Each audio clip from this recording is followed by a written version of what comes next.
Olha, eu quero dizer uma coisa para vocês. Abraço, Márcio Forte. Márcio Forte que nos acompanha de Guadalajara, no México.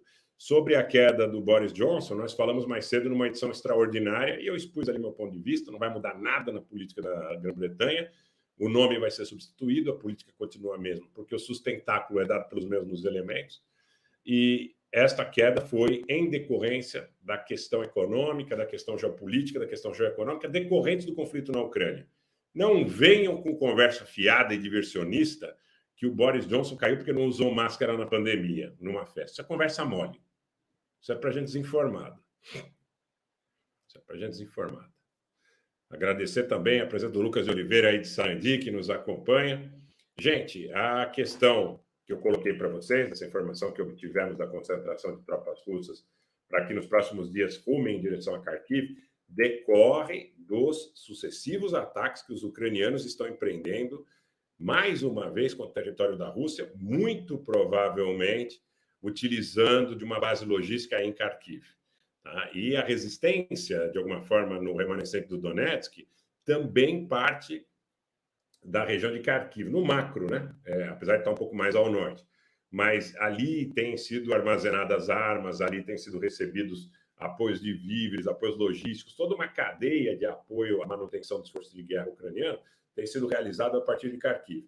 Então, eu acredito que essa informação efetivamente faça sentido, mas nós estamos acompanhando de perto, porque tudo isso é muito dinâmico e o nosso compromisso principal e fundamental é com a idoneidade da informação, a qualidade e a idoneidade, que eu acho que anda um par e passo. Edson Bittencourt, elite da Europa está em guerra contra a Europa. Eu acho interessante essa sua afirmação e acho bastante plausível, porque, na realidade, os interesses de pouquíssimos, desta feita de uma forma mais explícita do que nunca, eu diria, estão em rota de colisão com o interesse das pessoas mais simples. Alguém agora há pouco, um amigo que nos acompanha, disse que convenceu a filha a voltar da Itália porque está vivendo ali um problema grave em relação a preço de gás, a preço... a inflação. Eu conversava com o general Raul Cunha, que já esteve conosco aqui em 2 oportunidades, que serviu na Bósnia, e isso nos bastidores, né? Falava com ele, e ele dizia o seguinte: olha, em Portugal a inflação, inclusive em produtos que teoricamente não dependeriam dessa cadeia, que está superinflacionada, é notável. Então, você já tem desabastecimento na Holanda, você já tem desabastecimento na Alemanha, protesto de fazendeiros fechando estrada hoje na Holanda, protesto de fazendeiros na Alemanha, protesto de fazendeiros na Itália, protesto de produtores por toda a Europa, inclusive em muitos casos aí já obstruindo pistas. Né? O que vai levar à crise é uma situação mais grave, é uma situação bastante complicada.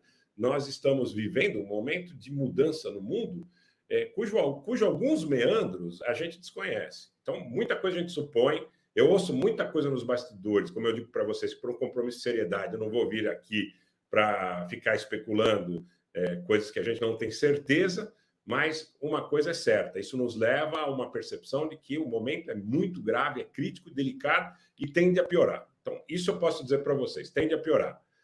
Com tudo que, por exemplo, aconteceu no Brasil em relação à diminuição do preço do ICMS, do Imposto de Circulação de Mercadorias e Serviços, da alíquota em relação ao preço da gasolina, o que gerou um pequeno alívio momentâneo.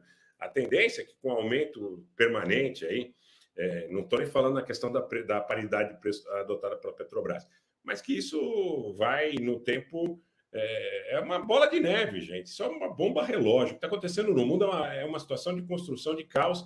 Só não sei se é premeditado, tá? Ou se essa gente perdeu realmente a noção do perigo em tentar impor a uma potência nuclear como a Rússia uma agenda que vem já nos Estados Unidos desde o período soviético. Quando no período soviético, por volta da década de 60, pessoal, prestem atenção nesse tipo de informação. Na época, por volta dos anos 60, os soviéticos começaram a, com os primeiros passos ali, estabelecer uma cooperação na área de fornecimento de energia para então a Alemanha Ocidental. O que os Estados Unidos queriam desde então, no que eu chamo de 3 períodos de Guerra Fria, é a destruição da Rússia, a destruição da União Soviética e depois a destruição física do território russo. Inclusive, há muitos documentos que foram revelados que mostram que eles querem dividir em 3 a Rússia. Utilizando de quê? Das diferenças religiosas, das diferenças étnicas.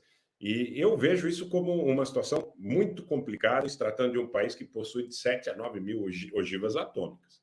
e a gente sabe o quanto isso repercute sob o ponto de vista